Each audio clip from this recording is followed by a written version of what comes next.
Xuddi shu yo'nalishda kontent qilib 2 oy ichida $3000 ishlab topganman. Kanalga obuna bo'lib qo'ysanglar, keyingi darsliklarni o'tkazib yubormaysizlar. Videoni tayyorlash uchun sizlarga ikkita narsa kerak bo'ladi. Birinchisi CapCut Pro, ikkinchisi esa bittagina prompt. Bu promptni ChatGPT ga yozadigan bo'lsangiz, sizlarga to'liq kanal ochib beradi. CapCut Pro esa sifatli montaj uchun juda ham zarur. Men ikkalasini ham Telegram kanalimga tashlab qo'yaman. Telegram kanalimga o'tish uchun shunchaki YouTube kanalim biosidagi sirkani ustiga bosib, bemalol kirishingiz mumkin. Mana bu kanal 68 ta video orqali 51 mingdan oshiq obunachi yig'gan va prosmotrlar shunchaki dahshat. VPNni yoqib TikTokga kirib olamiz. Poyezga bosib Baby Funny Moments deb yozamiz. O'zimizga yoqqan videoni ichiga kiramiz. Tepadagi strelkani ustiga bosamiz, Telegramni tanlaymiz va bu yerdan izlovchi botga jo'natishimiz kerak bo'ladi. Va bizga videoni HD formatda tayyorlab beradi. Videoni yuklaymiz va buni CapCutga tashlashimiz kerak bo'ladi. Endi YouTube'ga ham kirib Baby Top 5 Moments deb yozishimiz kerak bo'ladi va videoni dizayn qismi hamda videoni nomini ko'rib olishimiz kerak bo'ladi. Endi shu videoga qarab videoni montaj qilamiz. CapCutga kirib videoni 5 qismga ajratib olishimiz kerak. Shuni o'zi bizga bitta video uchun yetarli. Agarda sizda telefon bo'ladigan bo'lsa, shunchaki videoni kerakli joyini belgilaysiz hamda pastdagi spell tugmachasi orqali videoni kesib tashlashingiz mumkin. Videoni 5 qismga ajratdim. Endi YouTube'ga kiramiz. Ko'rishingiz mumkin, tepangi hamda pastki qismda qora fon mavjud. O'sha narsani yaratish uchun videoni ustiga belgilaymiz.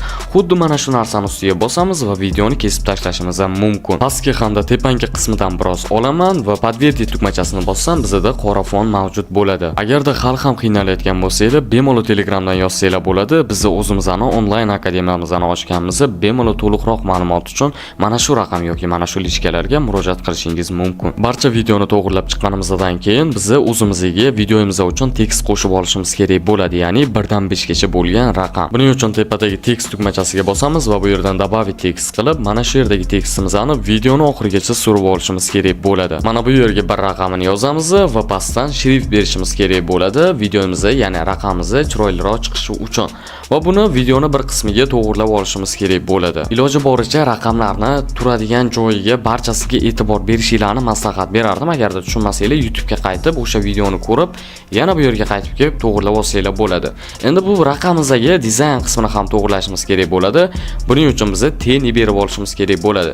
Ya'ni bizda pastki bo'limga tushadigan bo'lsa, kompyuter versiyada yoki telefon versiya bo'ladigan bo'lsa, sizlarda sal boshqacharoq bo'ladi. Kompyuter versiyada pastroqga tushamiz va mana shu yerdan orqasiga raqamimizni qora fon berib olishimiz kerak bo'ladi. Xuddi shunaqa holatda biz ketma-ketlikda 5 ta raqamni ustma-ustun yozib olishimiz kerak bo'ladi. Raqamlarning har bittasini har xil rangda qilishingizni maslahat berardim. Va biz raqamlarni yozib bo'lganimizdan so'ng yoniga har bittasini yoniga stiker qo'shishimiz kerak bo'ladi. Bu juda ham muhim hisoblanadi va biz stikerdan tashqari agarda videoda bolalar nimadir so'zlarni ishlatgan bo'lsa, o'shani ham qisqacha raqamlar yoniga yozib qo'yishimiz mumkin. Ko'rishingiz mumkin, barchasini xuddi shunaqa holatda to'g'rilab chiqdi. Endi yana o'sha YouTube'dagi videoga qaytamiz va tepasidagi yozuvni o'zimizning videomizga ham yozib qo'yishimiz kerak bo'ladi. Tekstni yozib to'g'rilab chiqdim. Endi bu yerdan biza shrift belgilashimiz kerak bo'ladi, ya'ni jerni shrift belgilasak o'zimizga yaxshiroq.